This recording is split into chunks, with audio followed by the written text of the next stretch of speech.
arguments. I can't just expect them to hey, this thing what we all know what we call racist is just racist because we say it's racist. I have to present an argument. People don't like that. That's what children prevent, bro. And now, what people doing now? People don't know what's wrong. They're not doing the echo chamber tactics. They're saying justify that. What? They even got a job. Oh yeah, you guys doing something. Brad. See that, Brad? It don't mean nothing to me. Hey, Brad, it sounds like it's time to restart the masculine passion. Y'all made my point less climatic. Whoever did that, yo, fuck your moms. Yo, knowledge. I'll try to make it very climatic for you. I'll still send you lunch. You just gotta, like I said, I sent you the thing, in your messages so that you could, whatever. I don't know how it works, but I mean. Yo, Brad, you gotta keep it a stack. Do you still think it's gonna give more than 5 years after yesterday? Yes, I do. I'm keeping. After yesterday? There's no way.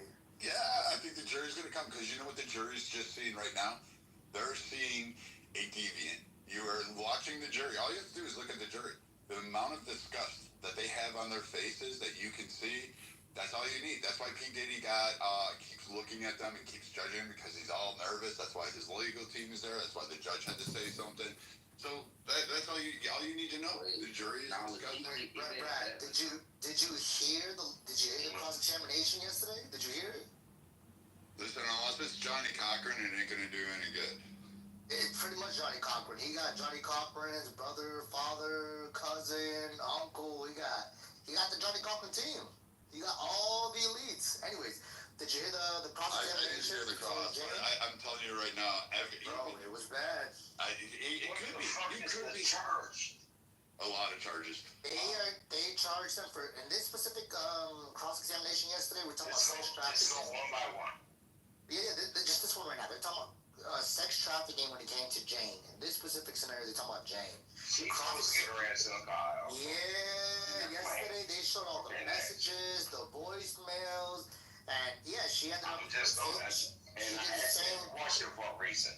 Go ahead. Next one. Yeah, I'm just on this one right now. I'm talking about yesterday. Right. So in this one alone, yeah, she said I contacted the escort. I told same thing the other person said. I told the escort to meet up with us because originally she said, "Oh my gosh, she would have never showed up if she knew there was going to be an escort there. She only went to see P. Diddy. That she was in love with P. Diddy, and then P. Diddy tortured her. It was so terrible. It was miserable." But yesterday they showed the voicemails, and yeah, she was like, "I had the best time ever.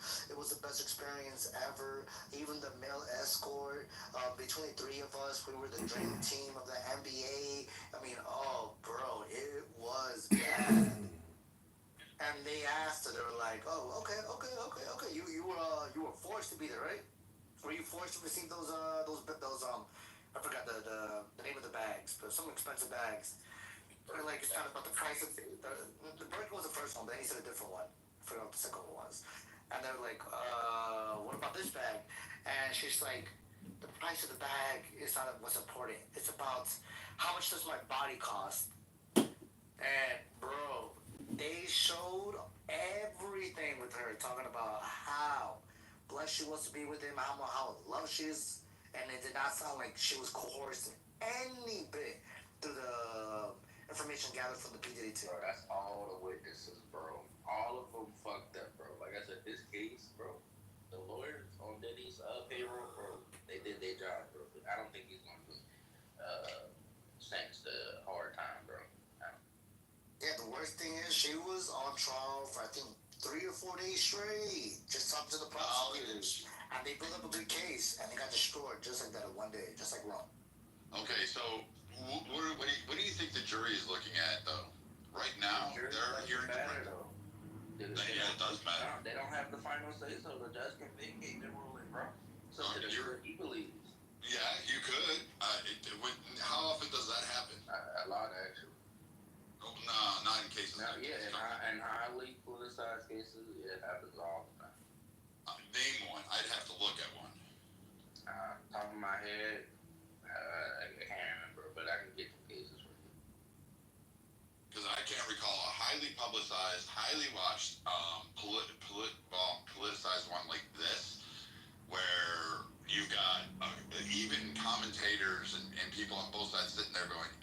may be innocent. Yeah, he's doing a good job, but he's still a piece of shit. And we're kind of just sitting back waiting for the bombshell to happen. I'm saying he's going to jail. It's just a question of how long. He's going to I think prison. he's gonna walk free, bro. That's my bad. What's your argument, Brad? First, it's a RICO charge. The prosecution, the prosecution. Okay, how many? Okay, so a RICO, you're gonna be cross state lines with several people. Okay, this is like a racketeering. Yeah, And I mean, then the federal government doesn't lose on these, except for Gotti. That was it. Gotti Jr., baby Gotti. That was it. Like, it's not that common that the federal government goes and slaps RICO and wins. Like, even when Trump was facing it, he would have had a better chance to avoid those RICO charges and defeat them. But even they were like, I mean, it was pretty much in the bag. They were going to fucking convict. What's the basis of the RICO? Look, ChatGPT says it happens 10% of the time for civil trials. Well, sorry, between 5 to 10% of civil trials, and it happens less than 1% in major trials. Okay, so there you go. And I'm not a Puffy fan or anything like that. But what's the basis? You don't have in public trials. You said in what? Public trials? What? Highly politicized in public trial. All right, let me type it in. Hold on. So, Brad, you can take RICO off the table. That's literally the case. The government's not doing that. I'm just saying that when you have the U.S. government slapping RICO on you, you're Has he been charged with a RICO? Yes. Okay. So let's go backwards. Who would he cross lines with? It's a federal case then. Who? Who's who? What do you mean? I'm lost. I'm confused, KP. I'm lost. Because when you do a RICO, you have to have somebody that did something on another side of a state line. That's how you get a RICO. Not an accusation, but hardened proof. There's nothing. What do you mean there's nothing? He's got racketeering conspiracy. He falls under the RICO Act. He's got, just Googling it quickly here. It's gonna fall apart. News threatening. Brad, you're not listening.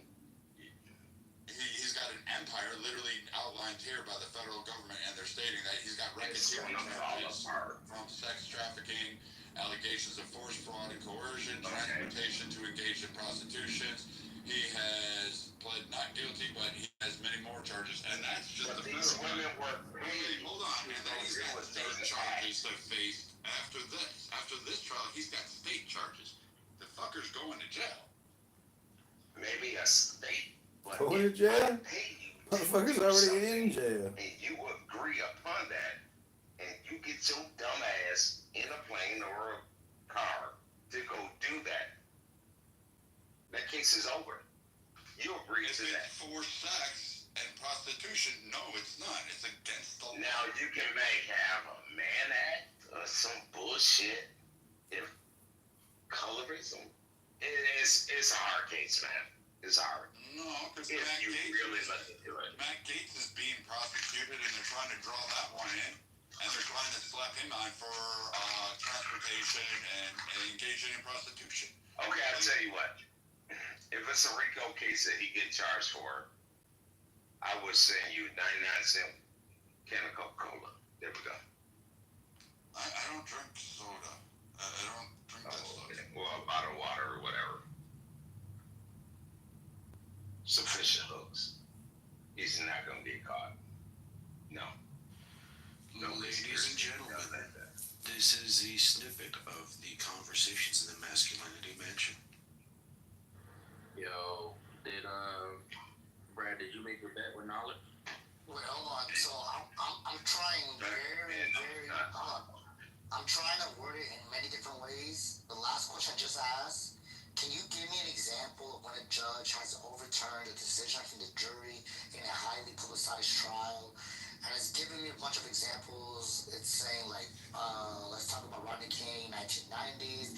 People have said that the judge was a part of it, but it said technically the judge did not overturn it. However, and then it's giving me a bunch of like, I don't know if anybody knows about Oliver North. This is a Yes. but it says a judge technically, even in this one, did not directly overturn the verdict. An appeal court later vacated the convictions, but it wasn't by the judge. I have a Brian de la Becquid, but it says the judge upheld the conviction despite defense's challenges. So it's giving me a bunch of like examples where the judge could have but didn't do so. The only one I can think of, and I don't know if there was a jury present, was during the LA riots in the 80s where you got the rooftop Koreans. The young girl that was killed by the shop store owner wife, the judge, she was a fucking. You once you watch that video and you hear that judge go on TV and give her response, she says, "I looked into her heart and I didn't see any malice or anger, so she didn't prosecute it," which led to the riots. I don't think there was a jury present. And I can't remember if there was a jury present, Eric. I don't remember that part, but I just remember thinking like, Jesus Christ, this is the white women that want to be equal. They just didn't prosecute somebody for killing someone's baby, little child.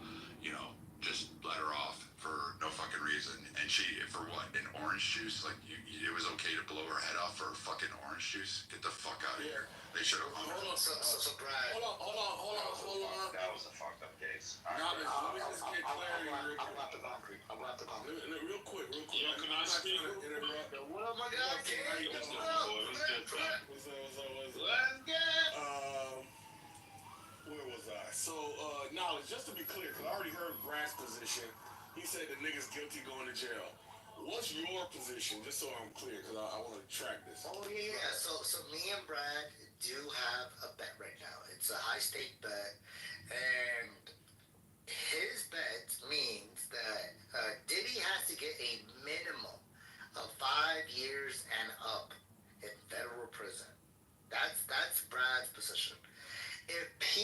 Diddy gets anything under 5 years, meaning 4 years and 364 days or less, then I win. Okay, so you're saying he's guilty, he's just not going to get No. hit with the book? Even if he gets free, I still win because 0 days. I got it. Yeah. I'm saying Gilbert in his big concrete mind is the motherfucker's going to jail. I'll get that. Knowledge, so you think he could get off? Yeah, I think he's gonna get off. The argument we were having was different. It was about the conviction rate between the federal prosecutors. That the federal prosecutors on the government level have a very, very low, like 0.001% loss in their conviction rates. So he said there's no way he's gonna get let off based upon their track record. I said I think he is. I think it's gonna be an exception. What do you think he's going to get off? Because his defense team, he has. Imagine if Johnny Cochran had a father who taught him what to do, and his father had a father who taught him what to do, and his father's father had a father who taught him what to do, and all of those fathers got together in the same trial. Ryan Steele is that guy, or the whole team? The whole team. It's not one person. It's the whole team. Yo, He has every Johnny Cochran on that team. Have a family, a team of Johnny Cochran. Yes, correct. you ever looked at his defense team, Concrete? Say what? You ever looked at his defense team? Look, don't matter. I'm interested. I'm gonna look, but it doesn't matter because he was already cooked at Casey or Cassidy, whatever the fuck that lady's name is. He was cooked then. Everything else is icing on the cake. What do you mean he was cooked with Casey? When I said the same thing Concrete just said. I said Cassie, Casey, whatever the fuck her name is, and all the I guess there's none of them on but all the black women went insane on me. You pronounce her name right. You fucking better. You pronounce her name right. Yeah, I got mad hate. for saying Cassie Casey, what the fuck her name. The reason why I said that they're cooked, I can just ask y'all. I'm gonna have both of y'all the same question. Can you be an enterprise of one? Yes. Knowledge. Hold on. Yes. Okay. So we know that enterprise exists, right? Now, enterprise of one. That do we agree that exists, or do y'all disagree? It exists. Yes. Okay. What about you, nigga? Does it exist? Yeah, it exists. Okay. Cool. Now, does the enterprise have to be for profit? Yes or no? And knowledge, what do you say? It depends on how you define profit. Anything of value, happiness, money, cars, copulation, anything of value. Does it have to be for anything of value? Are you talking in terms of the statutes under Yeah. I think it does. I'm gonna say yes. Okay. I'm gonna say yes. There's the problem. There's the misunderstanding. Eric is correct. They already adjudicated it doesn't have to be for anything of value. It doesn't have to be for anything of value. It's just the fact that it's an enterprise, it exists, and it commits fucking crimes. Since it's the case that one person could be an enterprise, since it never has to be about money, he's done. Yeah. Done. This is the difference between us. So I think if you're gonna commit a crime under enterprise, quote unquote, you're doing it for a purpose of value instead of doing it under your That's hand. the mistake you made. I made that same mistake. Oh. I thought it was. Okay. Yeah, they don't care. The law doesn't care. They already adjudicated, because they took it to the Supreme Court. I read a decision. It was not a whole decision. It was like a summary. They basically said the way the law is written, there's no language about it needing to be for profit. Therefore, it doesn't need to be for profit. Oh shit! So just a crime under any corporation.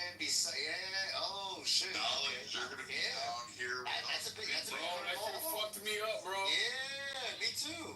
Knowledge, you're gonna be down here with us minions. Come on. He's done. That's- Now, You're losing that mod power. You're gonna get over talked. You're gonna get that whole like repeating the thing 500 times in order to get your point out. That's not gonna work.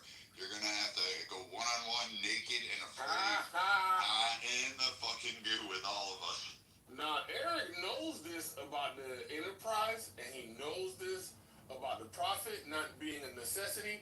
And what's your thoughts? Are you saying he's gonna get off, or he could get off?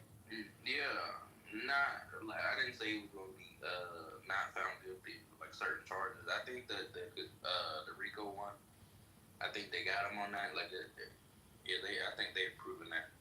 But I think the other ones is like the ones where I don't think like The Rico's carrying 20. It's a wrap. Yeah, but I don't know. Bro. There's some wiggle room in there when it comes to like sentencing. Bro, I think the only hope he has is long live Donald Trump. That's the only hope he has. And the question is Donald gonna do it immediately, or is he gonna do it on the way out? And that's another thing is, if he does it on the way out, you gotta hope he's in the highest of health and he makes it. That's some crazy shit, bro. That's it. That's all he got. You know Donald is gonna cost him. What do you think Donald's gonna charge him? Let's be real. What do you think Donald's It's a gonna charge him? political move, and there's no, like right now, there's no reason to do Diddy a favor like pardon, but strategically the Democrats will sit there and flip, and they will use Diddy as the poster child of saying, look it, we want to protect women. Look at what Donald Trump did. He got That's out why of he has to do raping. it on the way out. Yeah. And so they'll market that campaign, and Diddy he's gonna be political fodder if Trump does it. Now Trump could do it and just say, yeah, but it's his own Justice Department that's doing it. So I don't see why he would give a pardon on it. I think, You know what I mean? So for the record, if that does happen, if P. Diddy does get pardoned on the third year, I'm still gonna honor I still lost the bet, just for the record. What's on the table? How much is on the table? $100? No. We talking big money. What, 1,000? Y'all niggas put 1,000? No. We talking big money. Sit down. Nah, you put $5,000 on this? So there's two different arguments being had. My argument holds more weight, so he's allowing me more money if I lose the argument. If I lose the argument, he has to pay up $2.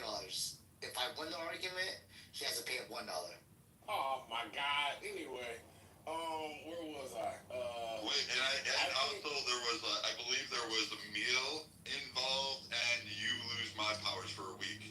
Oh my God, that's worse than $5,000. Yes, that's correct. Yo, I think after midterm elections and $50 million, yeah, Diddy will get that pardon. I don't think I was thinking 20 million, but I think it's gonna be a 50 million pardon. What do y'all think? What do y'all think Donald's gonna charge? I think Newsom's going to run for president, and I think Trump's not going to give him a pardon because, again, I don't see the political advantage for it. But I think Newsom and the Democrats may try to say, here, I'll do a pardon, and then Trump goes, here, all right, I'll just sign this off right now and catch him in it, and then Diddy gets his pardon, and Trump doesn't face, and the Republicans don't face any necessarily bad backlash because no one really gives a fuck about it, except for some of the concerns of like underage and sex trafficking. But no one's really going to go, hey, here. And P. Diddy's going to spend a fortune trying to defend himself, and he's going to lose a shit ton of money. Like his assets are going to get seized. The U.S. government's going to take that. So, I mean, he's going to be Mike Tyson when he's all said and done. Or I'm sorry, O.J. Simpson. Oh, Can I just share something real quick that I just did? Yes, ma'am. Here we go. I just got sworn in. I am officially a county board of elections member. Congrats. Congratulations. You can now help with the corruption and stealing Thank you so elections. much, Holly. Congressman Concrete. Thank you so much, Holly. Make sure you be responsible. So it's a good deal. I have some questions when you have time, of course. It was about like how building materials and stuff for how. Yeah. I'm available whenever you're on. No, the next bet I want is I want an estimate from you for a cabin, in my area. I'm going to build it on the mountainside, in the Ozarks most likely, overlooking water, and the next bet is going to be for you to come out and actually give me an estimate and build that. I only deal with concrete work. I'm asking for concrete work. Oh, okay. Yeah, I can do that. So, And then if I approve and say, all right, I like the design, I like the ideas, let's get this thing going. I will pay you give you the, whatever invoice you hand me, I'll pay it, but you got to do the work. yeah. That's my next bet. For the record, right now, at this moment, I still owe Eric, I think, an estimate, but Eric has yet to send me any type of plans. I do need a set of plans to find out the elevations, find out how deep, because I think it's something about below the ground. So I think I need to know how below the ground, and those numbers do matter. So you You got to get past the permafrost layers in terms of north. We don't have permafrost in Florida, so that's why I said it matters. It matters up north. So you don't just stay in your local market, knowledge? Say that again? You don't just stay in your local market for your jobs? Typically right now, at the moment, I love to stay within South Florida. Currently, I've done jobs on the west side of Florida. I've done jobs on the north side of Florida. I'm very, very few, but I love to stay within the south side of Florida. But I can't travel. Do you primarily do like smaller jobs, or do you do like big buildings? Like what's your sweet spot? I like to stay within 3 stories. Buildings that are 3 foot. Well, I've done 5-story buildings and under, but I like to stay within 3 stories. That's like my niche. Cool. Do you know about those big? I guess there's these new buildings. There's apparently the tallest building on the eastern seaboard now, or maybe the No, southeast? so I'll tell you why I stay away from those. I legally can do them, but my issue with those is if you make a tiny mistake. I'm talking about just the smallest thing you could think about, like a hole in a section in a wall on one floor. If you make that same error in one floor, and let's give out a random number. Let's say it's 20 floors high. That one mistake you made on the first floor, you made on all of the 19 floors. So a mistake that typically will cost you $5,000 to $10,000 to fix is going to cost you 5 to 10 times 19. So that's the only issue with those. Yeah, they're pretty much replicas. The same thing you do on the first floor, you do on the second, on the third, on the fourth. They're pretty much replicated. But if you make one mistake on the first floor and 3 floors, it's not that bad. But in 19 plus floors more, yeah, it makes a big difference in the profit. Yo, Holly, you said something about you told me about a website. I can't remember. Can you remind me? Oh, you better not have been Adam and Eve. Was it Property Shark or some shit like that? She's not in the room. Oh fuck. I did want to say though, Congress, when you get a chance, just look at who his lawyer team is. He's like the Avengers equivalent to the. You got any highlight reel of those lawyers? They definitely do. Yeah, they probably have a YouTube compilation of them destroying people in court. I'm pretty sure. Check it out. Congress, think about your dream team in NBA, and just think about imagine them losing this season. Just What do think about it that way. y'all think that league? Well, Eric, what do you think that legal defense costs? Oh, well, for those people, bro, he's at least like I would say the minimum is like 50 mil, bro. No. Bro, one of the dudes alone, I think he was like the dude in New York. He owns a firm, one of the best firms in New York. He doesn't defend anybody unless they pay 10 mil up front, right? But then you got to think about like if he's using his firm, like all the paralegals, the fucking the first years, and like his other attorneys that's at his firm, bro. That's millions of dollars, bro. Yeah. And that's just that one firm. Yeah, he's not hiring the lawyer. He's hiring the person that runs the firms of the lawyers. 50 fucking mil. I guess you're trying to do everything you can to not go to jail forever. So I get it. He hired Kenny Kidakos, who's Mark Kidakos' daughter, who's like, so he has basically the entire Kenny Kidakos like family attorney team. Her dad is famous for defending Chris Brown, Michael Jackson, a bunch of famous celebrities. He's an Armenian dude. For his like big. I was waiting for like, oh my god, something Armenian related has to be.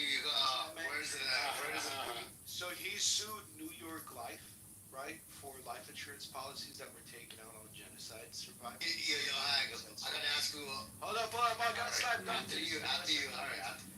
His minimum for like a basic criminal case, just for him to like have a conversation with you and like an hour of his time, isn't like the mid to high six figures for regular people, right? This is a high profile case, so he's probably charging a couple fucking million.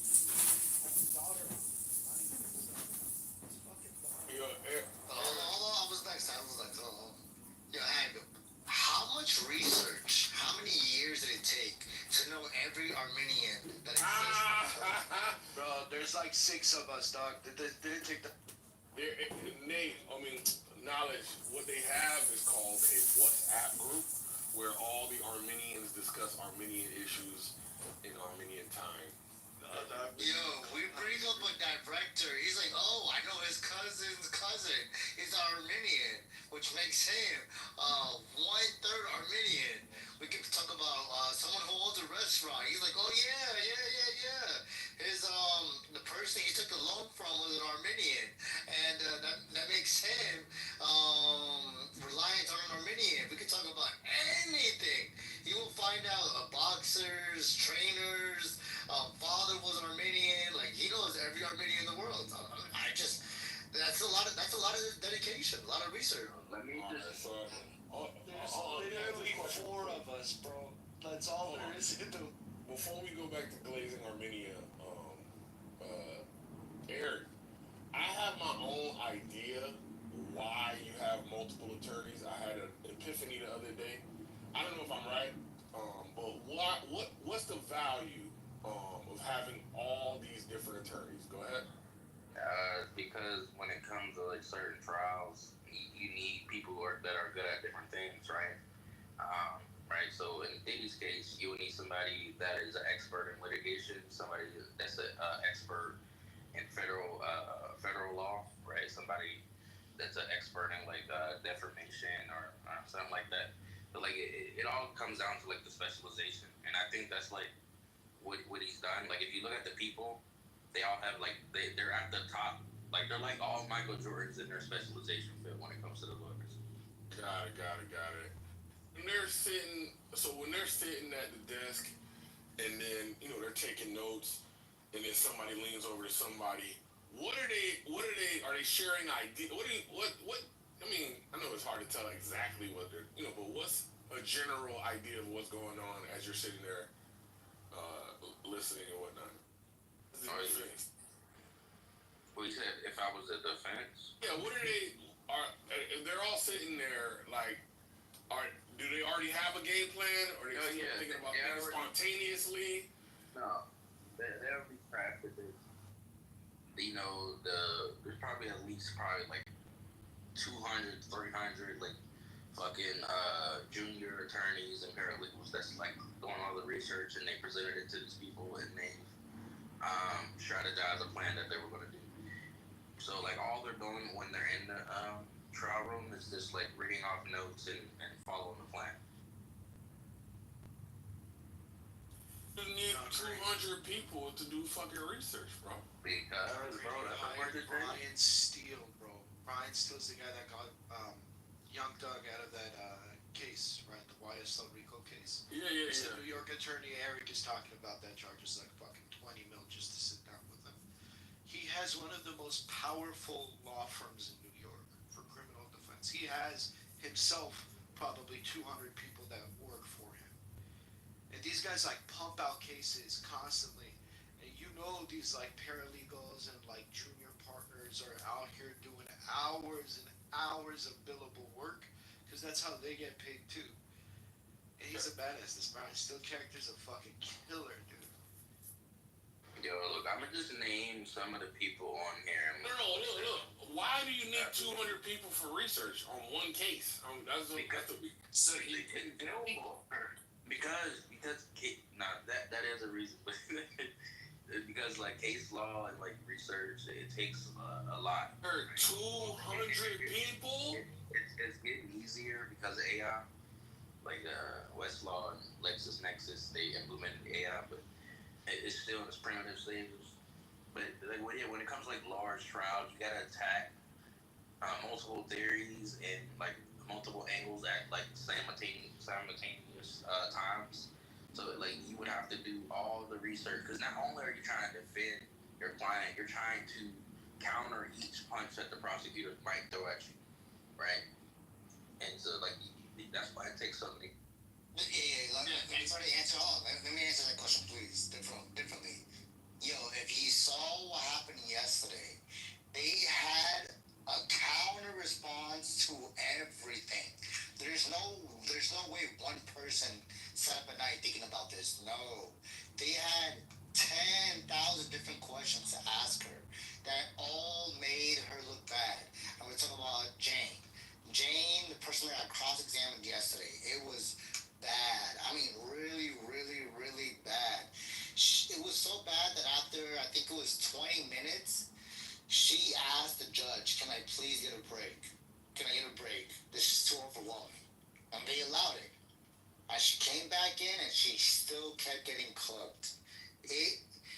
There's no way that 10 people or 20 people could have come up with this. Yes, this took a large team to come up with every counter question, every counter argument, which is why I think the purses, they said you used to live in I think they said like a 1,400 or 1,200 square foot apartment.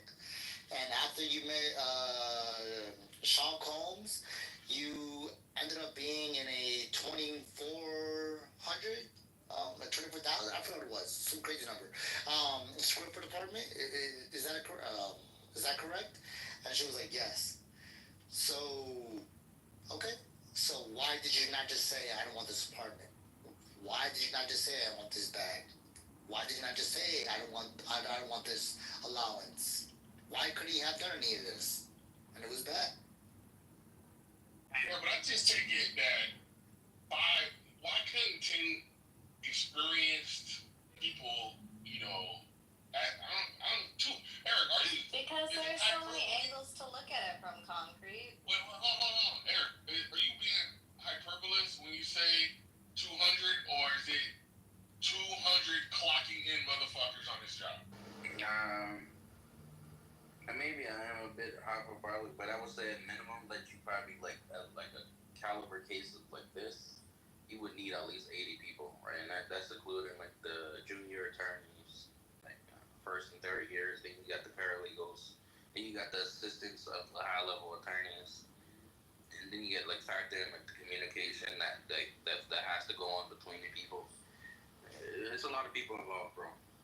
And concrete, to Eric's point, like if you bring in another specialist at a specialist firm for negotiation or whatever it is, they bring their crew, so they're bringing 40 people or they're bringing 20 people. So it's the more you get more people involved or more firms involved, the more it's just going to spiral out of control. Wait, hold on. I don't think it's relevant. So she says that she felt like she was forced to be there. I felt like I was forced to be there. I would have never went there if I knew there was another person there. If I found out there was another male escort there, I would have never agreed to any of this. And then the other side, oh, but you're the one that hired I think his name was Paul. You're the one that hired Paul to be a part of it. Yes, that is true. Okay. You have messages saying you had the best time of your life during this trip with Paul and Sean Combs. Yes, that is true. Okay, you said in this voicemail, I had the best experience of my entire life with you, Sean Combs, and Paul. We were the A team. The three of us were the A team of the NBA. You made all these references. These are your messages, your note messages, your voice messages, your text messages. You made several forms of connections with Sean Combs saying that this was the best time of your life. So which one is it? Were you forced, coerced? Was it miserable? Or should we believe everything you said in these messages? Well, she had the best time. She had the best time getting her rent paid. So she had to give up the. Bro, they asked her that too. They said, so was it the purse? Was it the purse that he bought you? And she said, what is the price of my body have to do with anything? She got sassy, and the judge told her, he said, please answer the questions directly. Yeah, I'm telling you, you don't free my dog Diddy.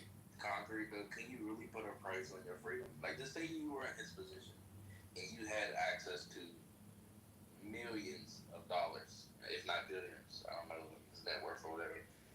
Right? Wouldn't you want to spend every amount of that money? No, I definitely. Yeah, concrete trying to get a better deal. No. My only question, what I'm trying to wrap my head around, pause, is there that much work? I think the better explanation is the niggas desperate, the niggas rich. We're gonna pile on as many as we can. All the homies get to have fun. I think that's the better explanation than there's this much work and these people are a necessity. I think it's more of a luxury. Yeah, I agree. Yeah, it's good to have as many minds working on a project as possible.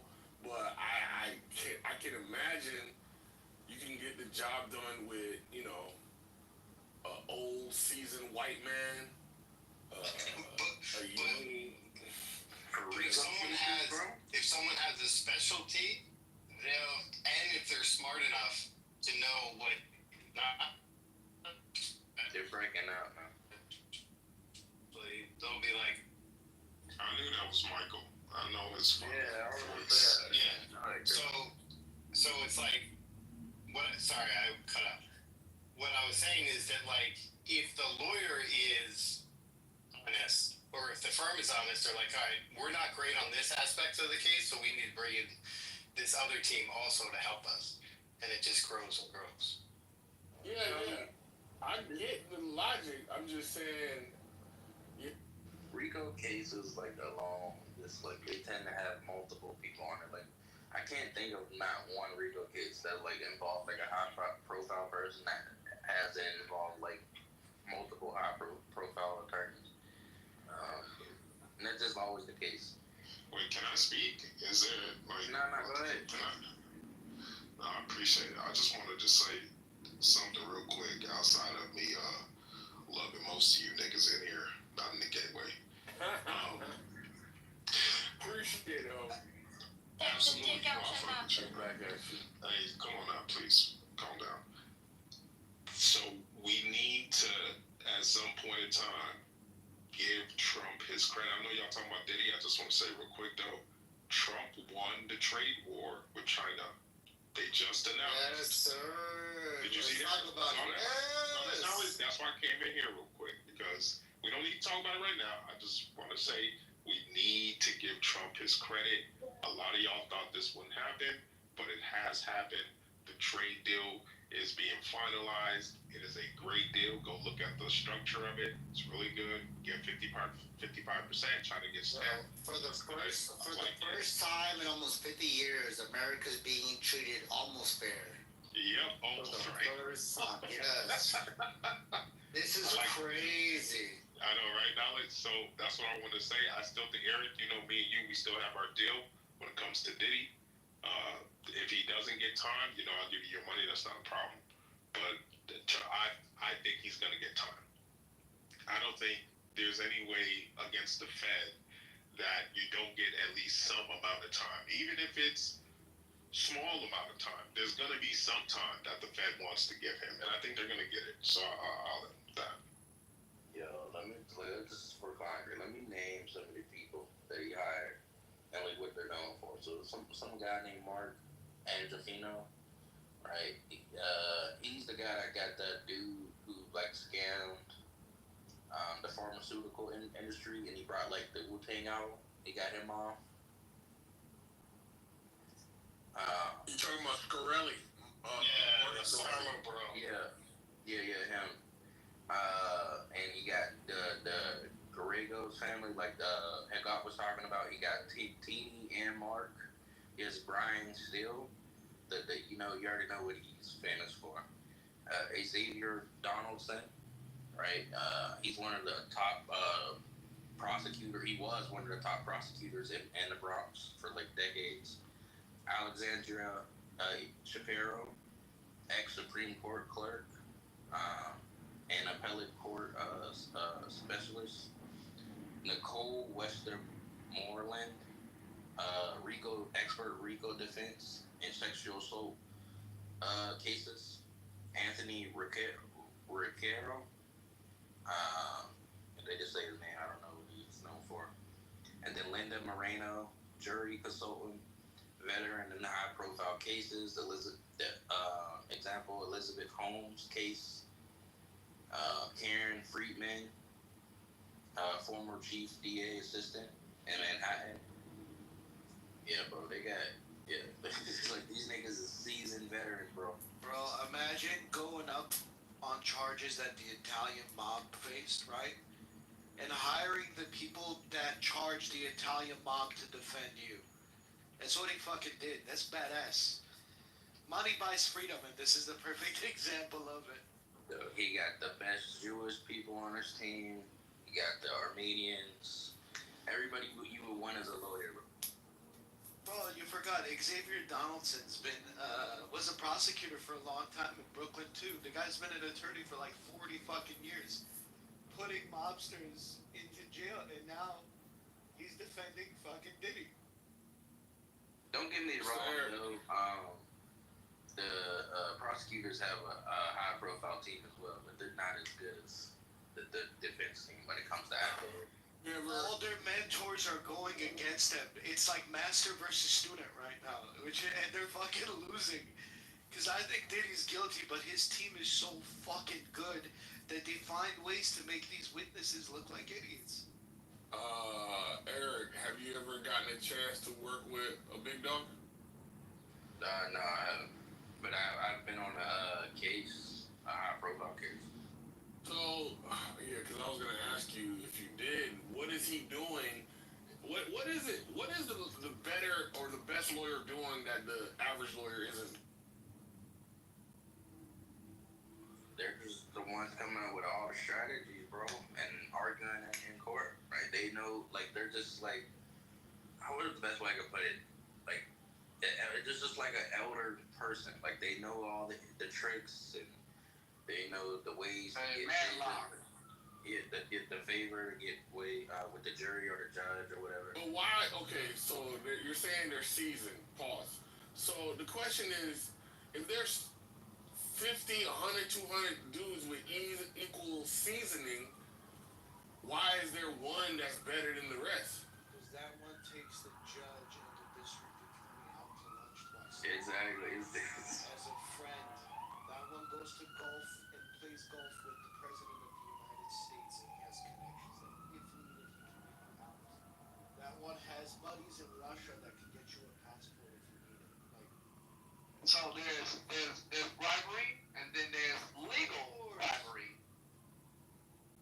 Yeah, but none of that's happening with any of these lawyers in the feds. I could be wrong. But it is, because if you were someone that prosecuted them and you know the loopholes, they're good to have on your team too. No, I'm talking about, like, nobody's paying off federal. Well, I can't say that. yeah, we don't know. So yeah, you do. Yeah, we spoke about this before. So all of these. They go to dinner with the other prosecution, right? Because they used to all work together. So we spoke about this before. We talked about how these people are smart. They have foundations. All of them. Every single one of them. They all have. Wait. Lion. What case are we talking about? You're talking about the Diddy one. Look. All right. Yeah. So all of these people, they have foundations. They take those foundations. They take donations. The foundations. So Puffy pays the lawyer. Lawyer pays into the foundation of a certain somebody who's trying to become the next judge, right? And then judge turns around and finds a way to kind of see things a little bit Puffy's way. That's how your American system works. Don't you all be following the gangsters? That's it. It works like that all the way down to the very traffic law. I agree with Lion. It works like this all the way down to the traffic law. All the way down. So if you get a case. Sorry, go ahead. yeah, if you get a fucking traffic ticket, you don't fight you don't pay the traffic ticket. You don't want that shit to get on your record or anything like that. You go to a lawyer, right? A traffic lawyer. He represents you. You pay the lawyer, and the lawyer pays the foundation, pays the court, the foundation, and then the judge turns around and goes, okay, well, we'll knock it down to a parking violation. And voila, you pay the difference. That's how it works. This isn't about right or wrong or morality or anything. Nobody gives a fuck about these people. And nor should you. You shouldn't give a damn about these whores who are all trying to get money themselves. They all were parasites. Everybody's a fucking parasite. Not too much on horrors, man. Please, thank you. No, everybody. The men and the women were all chasing, they're like fucking gnats or flies late at night. They're all trying to get close to the light. They're all fucking parasites. But Eric, I have a question. We're talking about bringing in high-profile people for the defense. Is the federal prosecutors, are they allowed to bring in outsiders, or it's just basically all federal employees or federal No, returns. they can outsource some of the help. They could do that. Oh, okay. Yeah, but it costs money. Yeah. So I guess they only have so much budget. And by the way, those foundations, they're tax deductible. They don't pay taxes on that money. That's the beauty of it. All you have to pay back to the government is only 5% of whatever it is you've collected. That's why they do it. That's the loophole, folks. I don't know. It just comes down to favor. Like when you know a judge, and you know if you go before him that way, it comes time to make an argument, or your opponent's making an argument, and you object, that he most likely might side with you, right? This would be it's like for marriage. The best you're gonna get knowledge is maybe a mistrial. That's about it. There's no way he's getting off. I mean, I don't see it. Maybe he can pull a Gotti Jr. I don't know. That's a stretch. What did you say, knowledge wins the bet if he gets a mistrial? No, less than 5 years under any condition. Any condition. If Why you say maybe? Yeah, if it's a mistrial, then I lose. Yeah, any condition. If it's a mistrial, do they prosecute again? Yes, they will. What about time served? Right, he's probably gonna end up getting time served. No, they ain't going for that. I think the feds will take that as a win right now.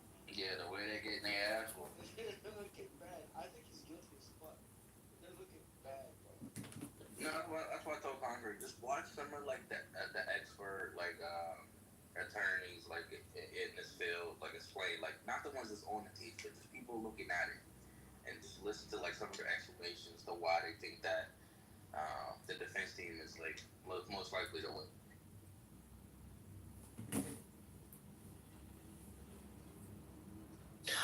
This is a dope conversation. This is a really, really dope conversation. And I think that, Nathan and Knowledge, I think, like, I'm not glazing, but Nathan, I think you have very good interrogative conversations that is stimulating. And what I mean is questioning to a point where it brings thought-provoking conversations. A lot of times there's topics, not even topics, like subjects like, I don't know, maybe this Diddy trial that pops up, and people go back and forth with their opinions, which is cool. But where's the thought provocation? Like for me, I've been listening, and like I said, it's cool. But at the same time, like what makes people come off the mic and want to contribute? You know what I mean? And this is not like me tearing down the room or everybody in the room, but this is just me like, hey, a very good conversation would be like, a very good sign would be like everybody trying to come off a mic and they want to contribute, right? It's exciting, right? It's thought-provoking. But when you go down this path of, yeah, this is this and this is that, this might happen, or let's make a bet, okay, this might happen. Does that really like get y'all to really like want to take a deep dive and really understand the situation? Yeah, I can answer that one really quickly. So, did you see the video of Diddy beating down Cassie? Nah. Well, it's like the core of everything. So, watch the video and I can make an argument that's going to trigger you about the video. I just want to say one thing to Casino. Don't ever, and I repeat, ever, in any way, give that man Nathan any acknowledgement of anything. Knowledge is the one who's actually pulling the show at the moment. Nathan is just a little laggy. He's like Robin, from Batman and Robin. He's that guy. Okay, just a little correction for you, Casino. That's all. Yeah, I don't even know if they speak. I was just saying, the conversation is cool, and thoughts are being thrown out there in a way where y'all question each other and really just get to like trying to understand it, each other, rather than like and this is my thoughts. I'm not saying everybody has to do this, but if you would watch, like if you sit back and watch the room it's quite stimulating for me when a bunch of people just try to come off mic and they want to contribute to a topic that makes people like exciting that they want to have a conversation with. But when people are in defense mode and say, "Oh, I specialize in this and this is what I know and I'm going to tell you how this goes," and somebody disagrees, like it's an opinion, and then they get all in their feelings and then they want to fight back. For me that kind of kills the whole vibe of the room. I think the vibe of the room, and I'm not saying it has to be perfect, but the vibe of the room is like confrontation is cool. That's what builds the room. But at the very same time, have a fucking conversation to a point where y'all hearing each other out and y'all really getting down to the nitty gritty. It's like, hey, I'm gonna prove you wrong, and this is what it is, and leave it at that, rather than going at each other's neck all the fucking time and absorb like this centering of the stage. That shit is crazy for me. But this is not Feedback Friday. This is just some, criticism, and I'm not perfect, but I'll leave it there. Speaking of high-profile cases, everybody be on the lookout for on June 15th to the ass whooping that the federal court is going to hand Gavin Newsom in his case over the National Guard. So, real quick, speaking of National Guard, the National Guard has descended upon my city for the Wednesday evening protest. So, let's go ahead and pray for everyone who may potentially be harmed in this, because Texas National Guard don't fuck around. Wait. I'm going to warn you guys from the protest point. I don't think you guys understand what 29 Palms is and what the 2-7 that has been deployed to LA is going to do.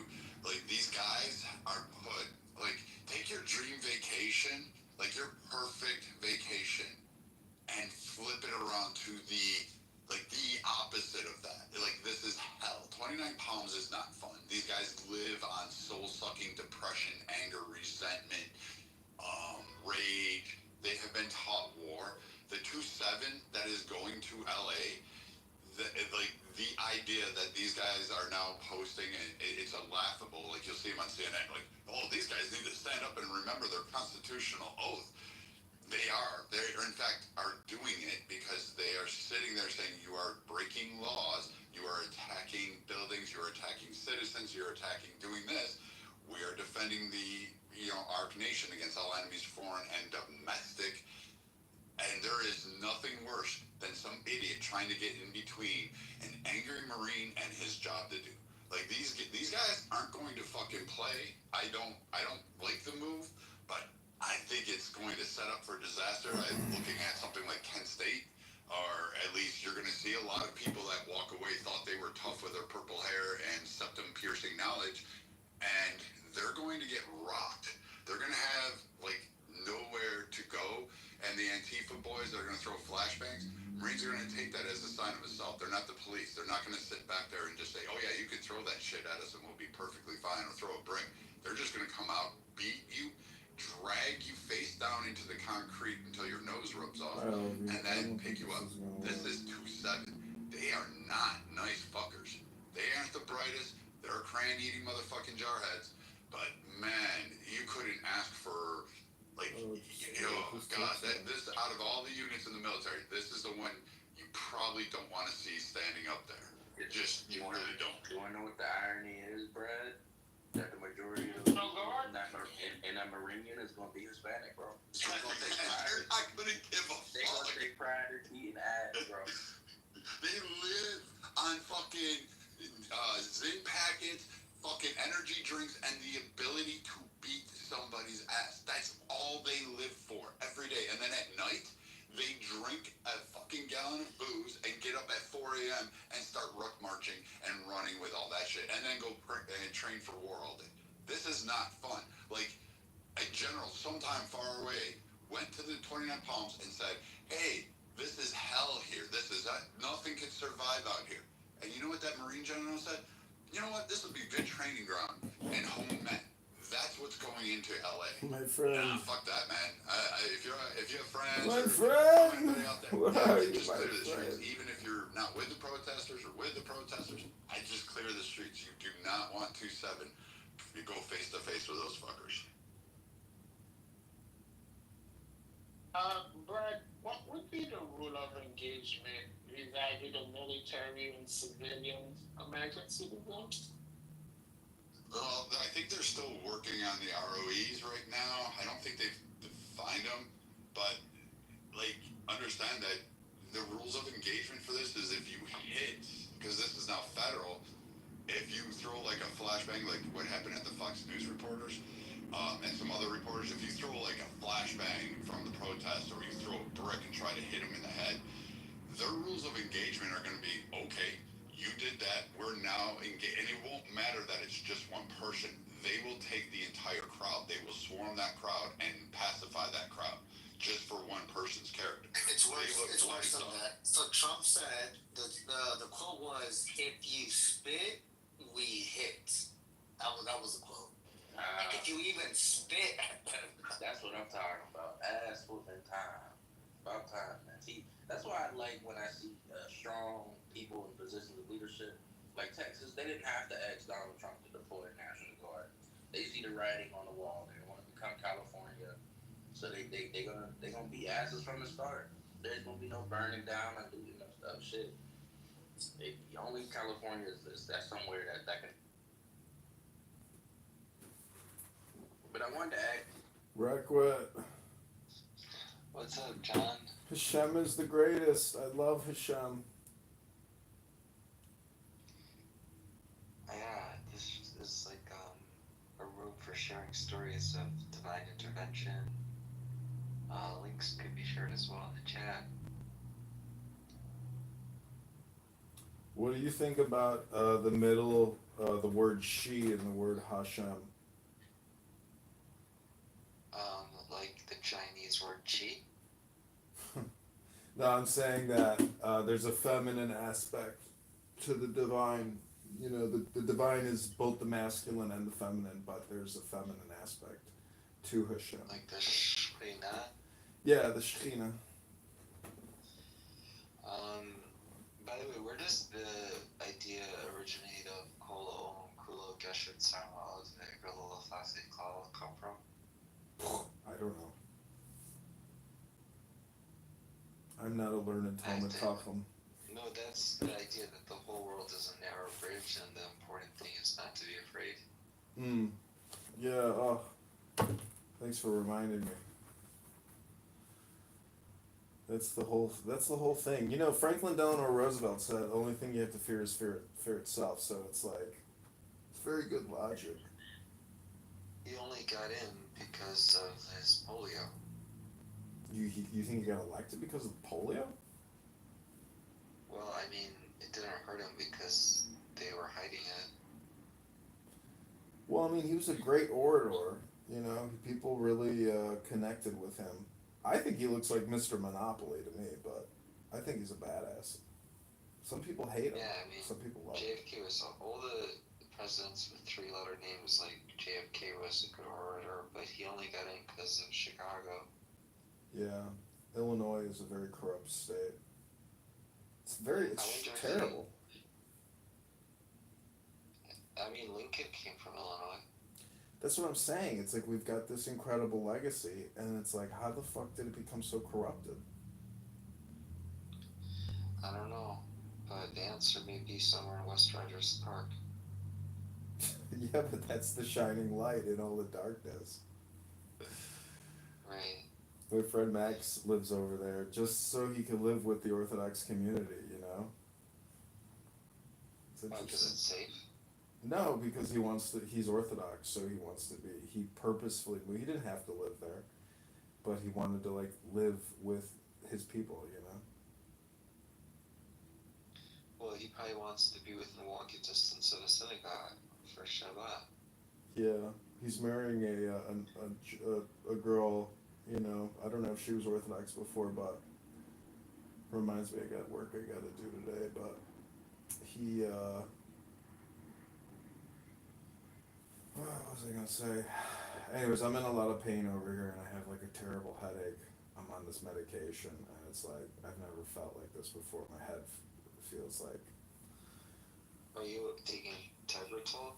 No, it's called colchicine or something. It's like for gout inflammation. and it's like I can feel the chemical like in my head. It feels like I got like a block in my brain or something. Oh man, I hope that you feel better very soon. Thanks. It's all my own doing. It's my karma. No, gout can afflict anybody that's wealthy. I know. I know. I just went to the grocery store and just bought a bunch of healthy foods because I'm like part of this is all because of my diet of eating fat food. Wait, Fat it's food. not mostly diet?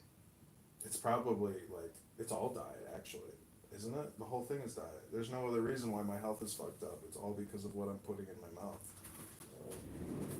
Are you overweight? Yeah, a little bit, but it's mostly because of beer and fatty food. You drink beer? Yeah, Miller High Life. I love it. Have you ever? What was the longest streak you went without drinking? I don't know. It's been so long. Probably like God knows. It's been so long since I haven't like taken a break from drinking. Could be Why do like people? What? could be like 2 weeks. Could be a month, but very rarely. Why do people say that alcohol and weed is bad when it actually gets people going? The whole thing is like a chemistry equation. You have to optimize what you put in, and it's very easy to fall off the rails because it's that good. You know, the food is that good. It's a big pull. It's a Yetzer Hara. You really got to.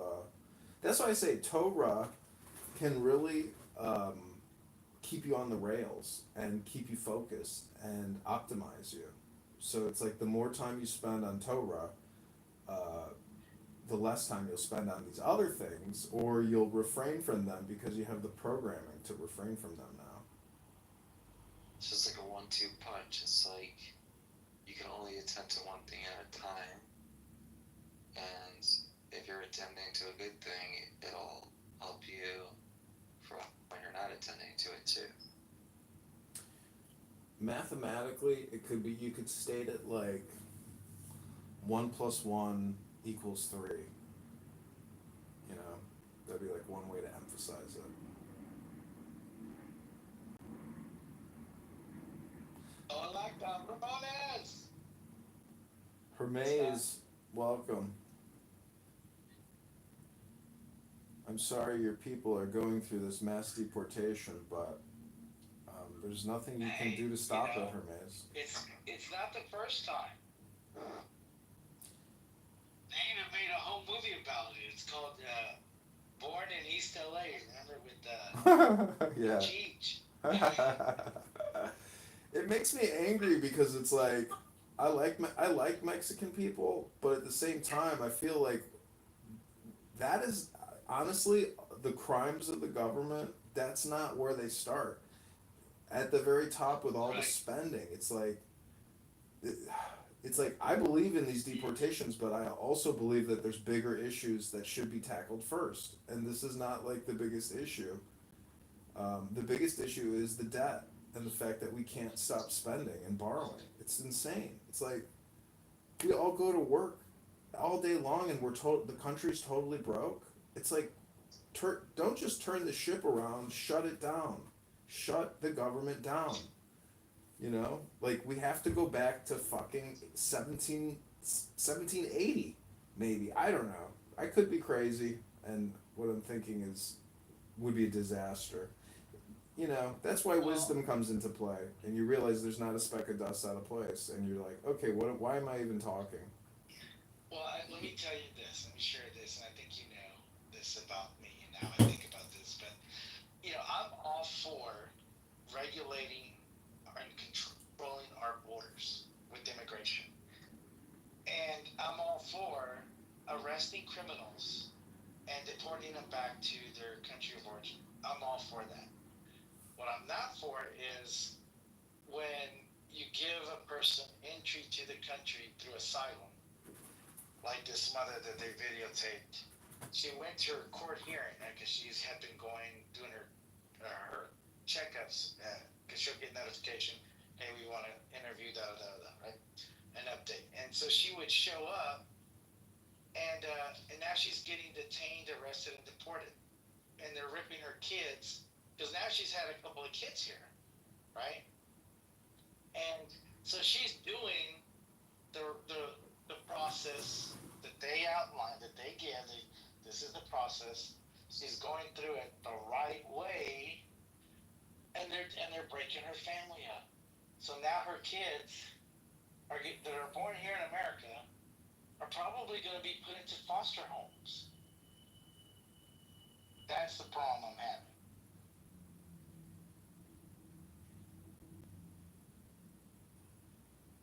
So I have a solution. I said, I didn't realize the problems that the Jewish community is going through. Like recently, someone did a bunch of crap, right? It was all over the news.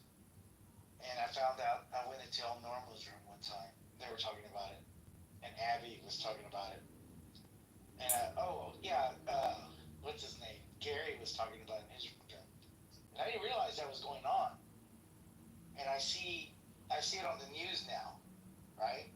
What the attacks that the Jewish community have recently, and I'm not talking about it. It's not like it's only been recent. It's been going on forever. I didn't know because I get, for whatever reason I didn't know, but now I know. I suggest that the Jews and the Mexicans unite. Hermes, it's like going to Comic-Con and then Comic-Con getting perpetually attacked by terrorists because they don't like the fact that people go to Comic-Con. You broke that. Repeat what you said. I couldn't hear you. I said terrorism against Jews is like people who go to Comic-Con and get attacked all the time at Comic-Con to the death for going to Comic-Con. It's like all this shit is insane because a terrorist and a murderer is a terrorist and a murderer. And any communication outside of that is all political rhetoric, propaganda, hypnosis, disinformation. I agree. That's why the Jewish community and the Mexican community need to unite.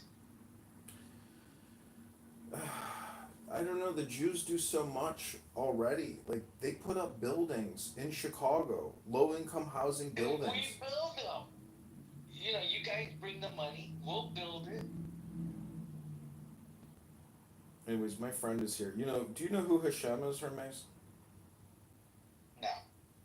So Hashem is the Hebrew word for the name with a capital N, meaning that it is the name of names, or the name you don't say because it's so holy. It's like a special word. It's a word describing a word you can't use. Am I correct in that, Reckwood? Yeah. So it's the nameless name. And so... Hashem means the name. Right, the name. Because you can't say the name. The magic name you could say is Jehovah, or Yahweh, or Yad-He, Vav-He. And I don't say it, You know what? This was an interesting thought I had yesterday. Anytime you debase God, like let's say I'm a rabid atheist and I'm trashing Yahweh and I'm making fun of it all, you're not just debasing God, you're actually debasing yourself. So it's like there's a perfect one-to-one there. When you hear somebody talking trash about Jews or people who believe in God, now I don't want to include Muslims in that necessarily, or even Christians or anybody really. I'm just saying that when I see somebody trashing God or acting immature or irascible, it's like, okay, that's you actually wasting your time being a loser, being stupid, and exposing yourself. So it's like it's a perfect projection of self, if that makes any sense. Yeah, I think, I've been actually thinking about this for the past couple of days, and I wanted to talk to you about this, and also El Norma, and the rest of the Jewish community, the leaders, right, on the SAP. I truly believe that if the Jewish community and the Mexican community came together and united,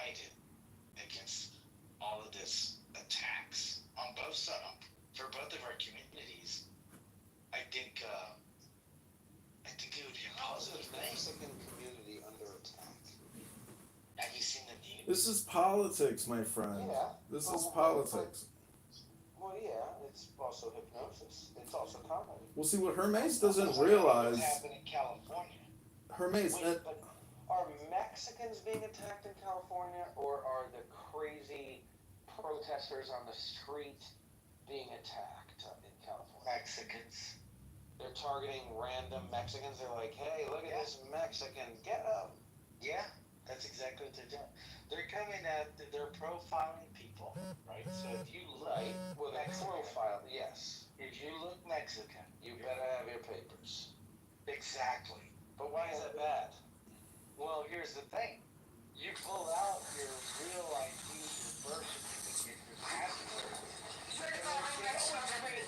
they detain you, they arrest you. You think that's bad? I think that is not great. That sounds very annoying, but hopefully, how many people actually? No, I'm being honest. I mean, Yeah, 50%. 50%. And this is not the first time this has happened. So right now, about 50% of Mexicans that are being detained are American born. The other half are illegal, right? But here's the worst part of it. These illegal, undocumented people got a big percentage of them got asylum at the border. And they were told to show up for the immigration hearings and the court hearings and what have you. So they've been doing that. Now, in some cases, they've been doing that for the past 10 years, right? Because that's how long it takes in some cases, maybe some shorter. But so these people have been here, let's say, 5 to 10 years. These women have had children here in the United States. They have shown up to the courthouse. They get detained and arrested by ICE and deported back to Mexico. Right. The kids that were born here are now in foster care. But here's the problem. They were doing it the right way. They got asylum at the border between Mexico and the United States. So what I'm saying is, don't give these people asylum. Don't let them into our country. Tell them, go through the process. They do that. They have no criminal history. And then you decide to deport them 5 to 10 years later after they've bought homes, they've paid taxes, they've had children, they've integrated into the communities, and they're not criminals. Now, I'm all for a criminal. You break the law, whatever it is, you should be deported back to your country. Absolutely. And we should control our borders. But we can't let people come in under asylum, tell them to go through the process, they do it, and then we deport them simply because of their color of skin. And yet we bring Well, I haven't heard white anything. South Are anybody Africans. been deported based on the color of their skin, or was it that? Yeah. Because what you just said that they spent a long time here. They claimed asylum, but then they were deported after having built a life here. I'm not sure the reason why they were deported. They have no criminal background, neither here in the United Were States they or American in their country. citizens? No. So when they they got were asylum, probably deported because they weren't citizens. right? So, But it so wasn't that's the because problem. So we agree it wasn't because of the color of their skin. No, it was because of the colors of So their you skin. just See, said it that's was because they weren't citizens. yes. So what I am telling you is this: they were deported because of the color of their skin, their ethnic background, because they were Mexican, because they didn't look. They had black hair, black eyes. If they would have had blonde hair, blue eyes, they would have been allowed to stay here. That's why they brought I the don't South believe Africans that here. is true. Well, I understand, but what I'm telling you is what's going on in my community. It's not new. This has been going on ever since the Mexican-American War. That's why the Americans have a hate for us, because we were one of the few on the planet that actually went to war with them. And that's why they hate us, right? You do realize that it's not the first time a mass deportation got focused on, they say immigrants. I see a major problem between the Jewish community and the Mexican community teaming up. Namely, Why? that the Jewish community is smart. Tell me the problem. Can you hear me? Oh, my mute button went away here. Hang on.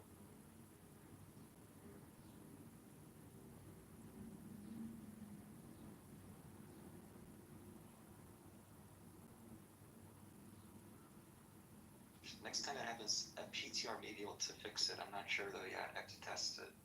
Oh yeah, I think sometimes when you give somebody the green bean, then they have to leave and come back. Well, Yeah, I think they that have a to. PTR may be able to fix it. Oh, you changed your PTR? If you pull to refresh, it may bring it all back. I'm not sure. I have to test it next time.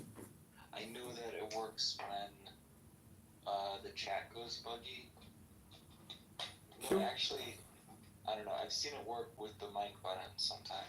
Can we also change topics? I can't do this whole Mexican people are being deported for the skin color conversation in the morning. It's like, I mean, is it okay for it to be a more global conversation about seeking Hashem's protection?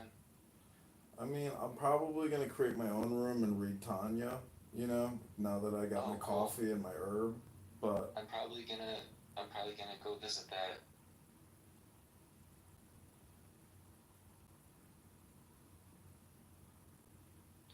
But you don't think that there's like an issue with how the U.S. is being governed currently? it's not.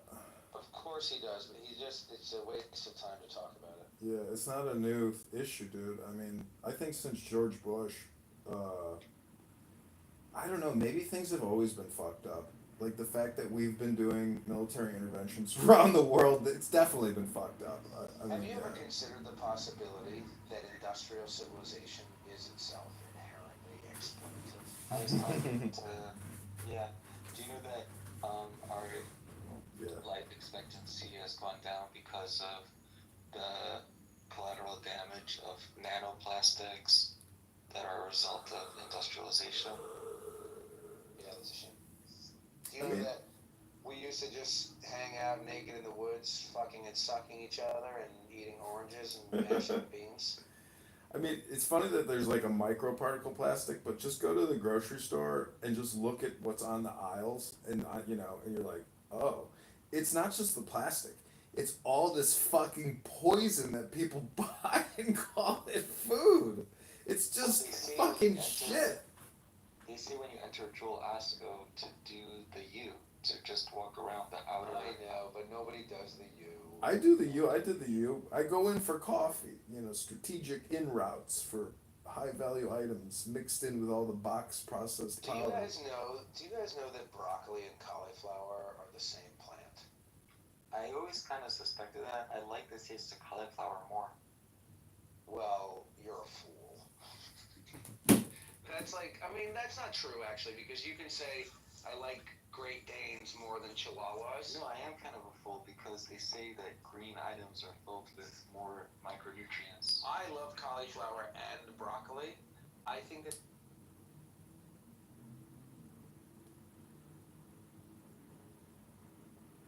they do the cauliflowers for roasting, and the broccoli I just do in quick steam.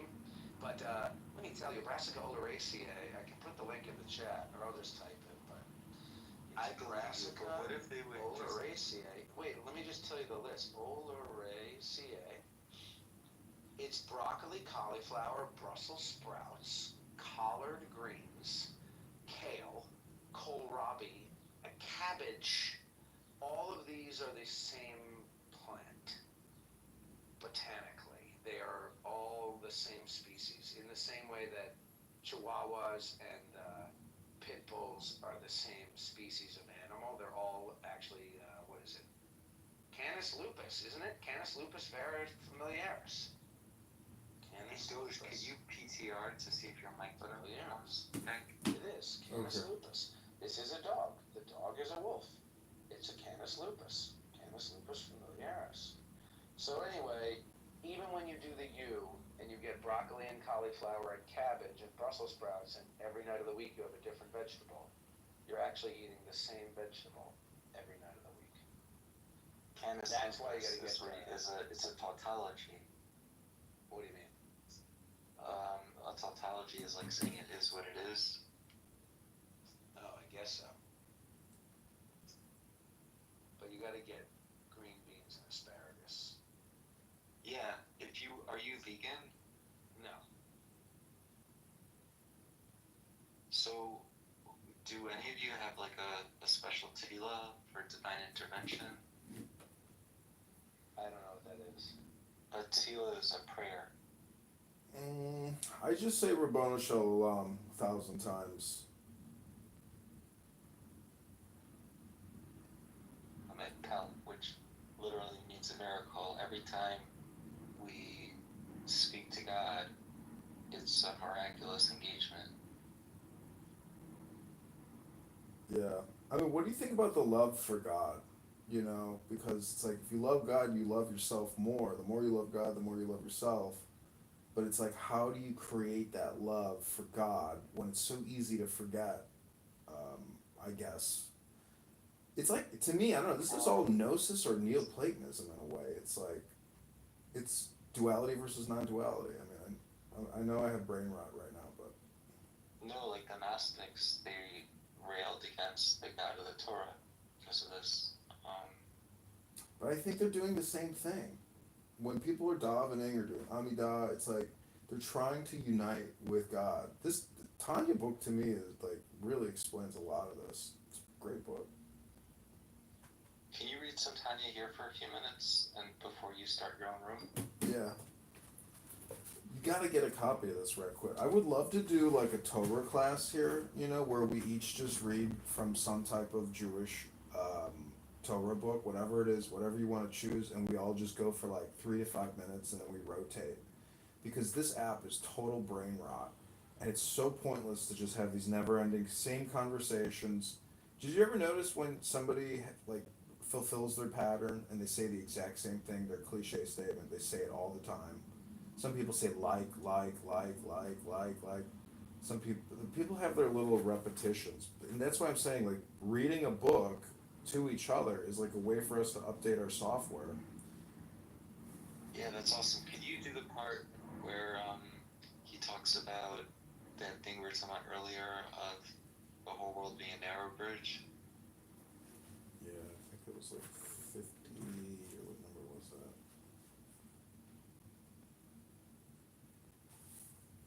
But I definitely lost a couple standard deviations on this app. Man, I'm on this medication and I'm telling you, it's like, my diet is really bad, because I don't even Would know I be able to what it crash by you in Chicago? crash by me? I have a friend in West Rogers Park, but he's got 5 kids. It's my best friend from nursery. I He's mean, a chaplain. I could meet up with you at Montrose Harbor. I have a boat there, and I could take you to lunch, you know, at Montrose Beach. Wait, you live in a boat? No, but I'm saying it's pretty close to Rogers Park. Oh. I'm just saying we could do Okay. we could do lunch over there. I go down there. Like Okay, I'll let my friend Simcha know that I may come visit him. Yeah, yeah. Oh, you could stay on my boat too if you want. You're more than welcome to sleep on the boat. You know, hope you like spiders. Maybe. I mean, I don't mind spiders. Like, I kill them and stuff. But I'm going through a rough patch right now, and I'm crashing at my parents', and it's not good. And I'm going, between me and you, I'm going for a pretty intense treatment soon, and I'm very nervous about it, so. What's the treatment? You won't tell anyone? No. ECT? Oh my God, I would not do that. Are you, okay, I've spoke to 6 people that have received it, and 4 of them said that it was a miracle for them. Oh really? Okay. Well then you got some data. You know, my opinion is not as good as probably real data. But Gotcha. I'm just always very concerned about doing that because. Yeah, I know why. Yeah, it could cause damage. You know, it's. Yeah, maybe in a private room. I can mean, hear your thoughts about it. Yeah, dude, it's very, very difficult decision for you to make because honestly, going to the gym an hour a day could be much better for you neurologically than fucking juicing you up. Yeah. Maybe you should probably get them. Yeah. Yeah, I would be very cautious. But anyways, I don't want to cut you off if you're about to do some Tanya. Yeah, how's the mic? Can you hear me okay? I'm gonna mute up so that it's not an echo. I'm gonna try to find the one about the narrow bridge.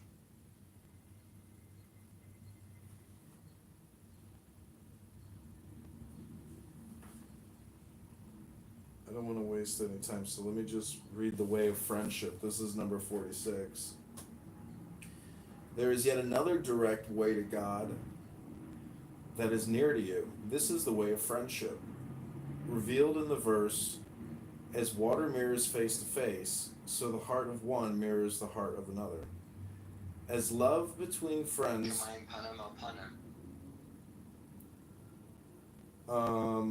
As love between friends circles from one to the other in an endless round, so too the love of God. God's love lifts you out of narrowness, not through any intermediary, but by himself, alone, as it is written, and I descended to save him. God's love lifts us to true intimacy and unity with God. You reflect this love back to God through spiritual practice. This is what Solomon calls the union of bridegroom and bride. These are the subnotes. Mitzrayim, Egypt is a pun meaning narrow places. The exodus from Egypt is an ongoing liberation from all the narrow places in which you are enslaved. Exodus 3:8. The descent of God is the manifestation of the infinite as the finite. Salvation is the realization of the infinite by the finite. The Alter Rebbe is paraphrasing the theme of the Song of Songs, thought to be authored by King Solomon. The friendship the Alter Rebbe is proposing is that intimate friendship between bridegroom and bride. This is called kiddushin, betrothal. When you do a mitzvah, it is often prefaced by a blessing containing the word kiddushanu, conventionally translated as God has sanctified us. The deeper meaning is that through the self-emptying mitzvot you are about to perform, you are betrothed to God, taken up in the loving embrace of bridegroom and bride. Tanya is saying that just as friends act lovingly toward one another, and lovers all the more so, when you realize you are loved by God, you will return that love, not in some mystical abstract manner, but by actively loving others through the performance of mitzvot, especially generosity, tzedakah, and compassion, chesed. Okay, that's called the way of friendship.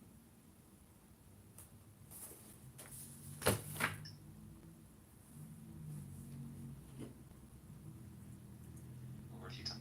Nice.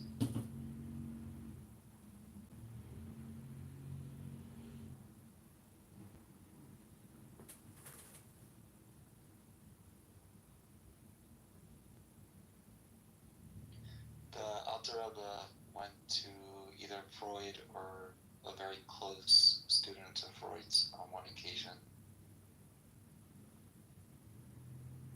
What was the information out of that meeting?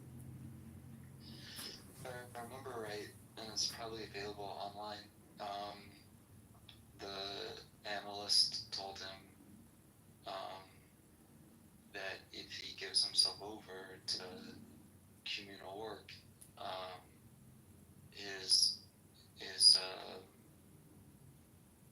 I don't know, melancholia will attenuate, and it sounds like it sounds like he probably went when he was very young, before he took a meaningful leadership position, and that hey Fatima, what's going on? And it sounds like a lot of what the Tanya says is maybe What are we talking about? we're talking about the Tanya. It's Who is Netanya? Or the city Netanya in Israel? What are you talking about? no, the Tanya in Israel is named after Nathan Strauss, who passed away on the Titanic. Okay, bro, thank you for that information, but that was not what I asked. Okay, I just asked, are we talking about Netanya, the town, or city in Israel, or person? A book written by the first Lubavitcher Rebbe, who was a student of the founder of Hasidus. His name was Rav Schneur Zalman Schneerson.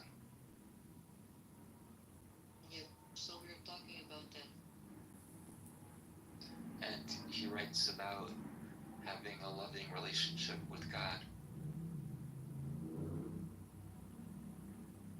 Okay, very nice. And which religion? It doesn't matter. Any religion, any belief system can appreciate this. No, in which belief system do you believe? So let's hope and see if we can get some intelligent atheists. Welcome, John. Are you an atheist or a theist? Theist. Okay. How old are you, John? 42. What would you like to say, John? Oh, I'm in a lot of pain. I have a very bad infection in my foot, and it's killing me. And I'm just like wondering, like nothing else matters, when you're in a lot of pain or hungry. So How did you get the infection? it's about what I put in my mouth. Okay. All right. Goodbye.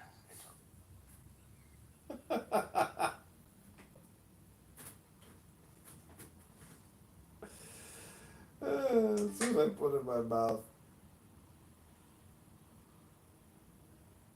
The same thing. He knows Gavin. He says when Gavin's a guy, and I support him 100%, and that also makes me feel good about him. It's good. Ben. Political. Well, Ben one, were you finished, or did you want to Not quite.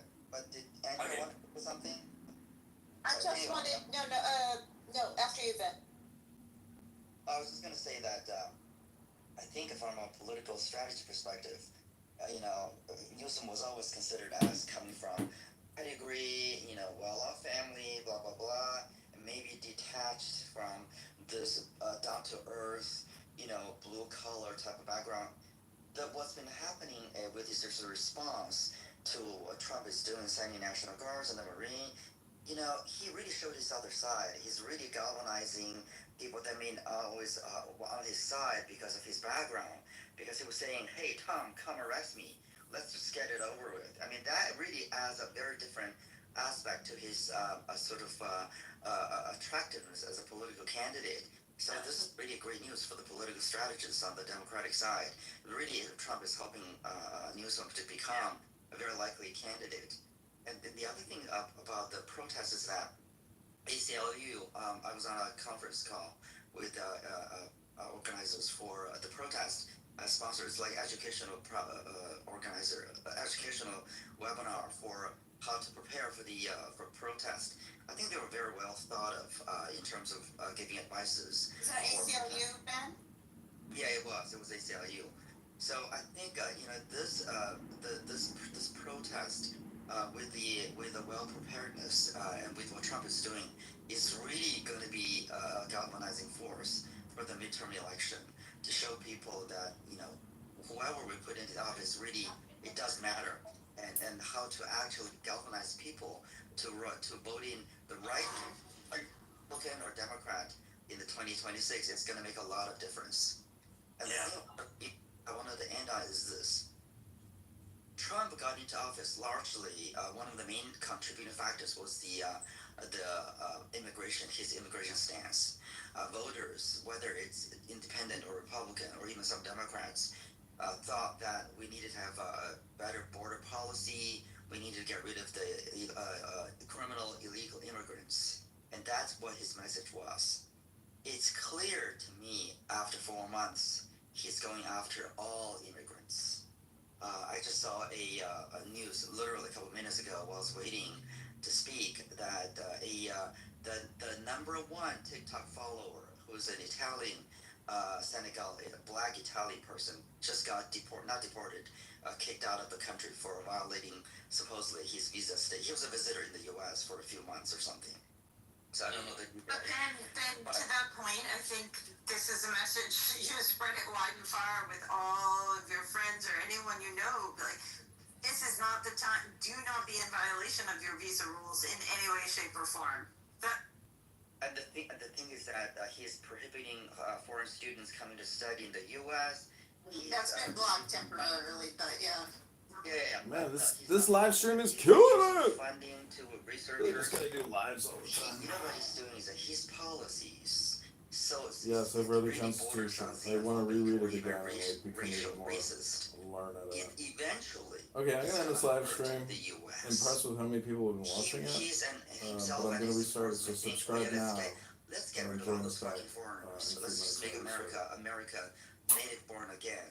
That may be nice to think. Maybe we're gonna have fewer people and nobody's gonna steal our jobs. That's actually clear now that that's not happening. Eventually, even if you don't give a damn about those stupid foreigners, eventually these policies are hurting America because the foreigners, the immigrants, particularly on the research side, on both sides, on the sort of highbrow side, the scientists, the engineers, they're contributing hugely to the U.S. economy, to our innovation, technology, leadership.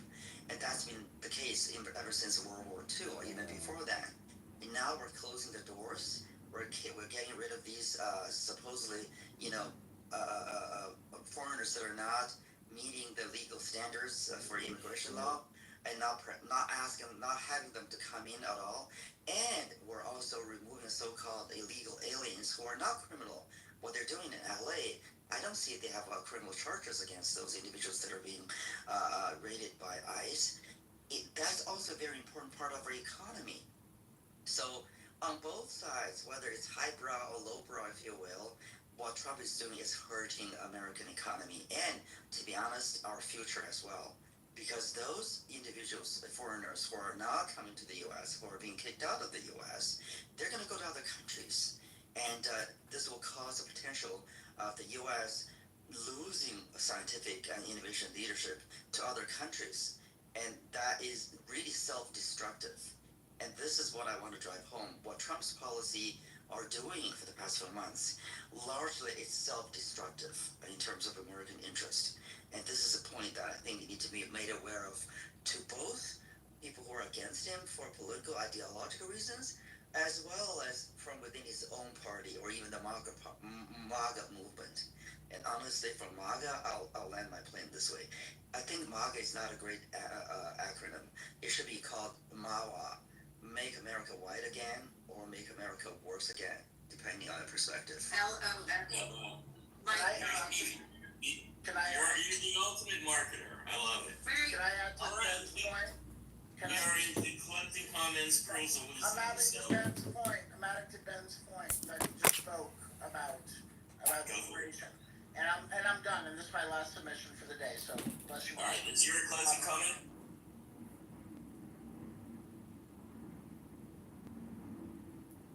Protesting conditions.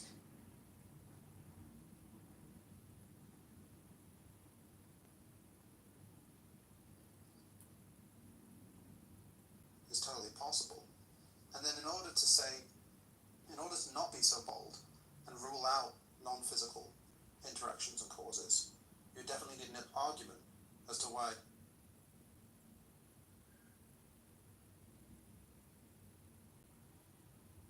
Yo, Requit. Can you hear me? Hey, man. Hey, what's your real name? Sure, do you have a nickname I could call you, or do you not want to use your name on this app? Oh my gosh, I remember that photo.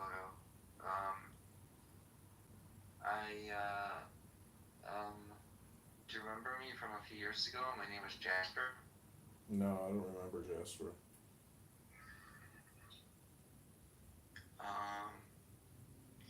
You can call me Shlomo. Shlomo? Okay, I'll just call you Shlomo. Cool.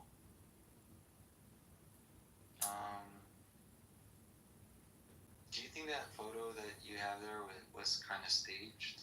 I think it was, and I think it's like even like signaling something, like eyes wide shut.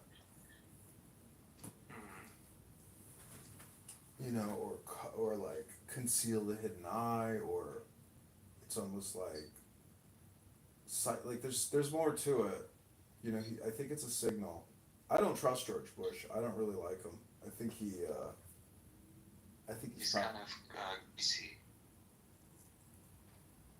He put on that Texas accent just to make himself sound folksy and not from an aristocratic WASP